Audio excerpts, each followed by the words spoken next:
Why are there not more people talking about organizing businesses like kingdoms? Once upon a time, in the land of business strategies, lived a wise king named Strategos. He ruled over a vast kingdom filled with unique product lines, each one a twinkling star in his celestial business map. But managing all those stars? That's no easy feat. Enter Matrixa, the brilliant royal advisor armed with the magical BCG matrix. Picture a grid with two axes, market share and market growth. First up, stars. High market share, high market growth. Think of them as the legendary sword of innovation. These products are the kingdom's future, so King Strategos invests heavily in them.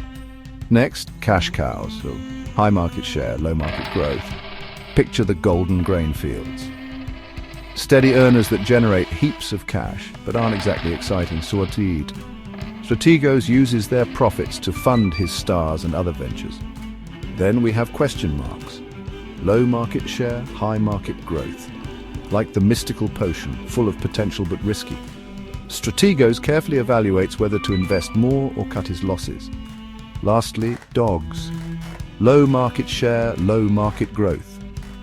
Think rusty armor, they're underperformers, and Strategos decides to sell them off or phase them out. By using the BCG matrix, King Strategos skillfully manages his kingdom's resources. He invests in stars, funds growth with cash cows, cautiously handles question marks, and strategically divests from dogs. And that, dear MBA aspirants, is how you can rule your business kingdom like King Strategos.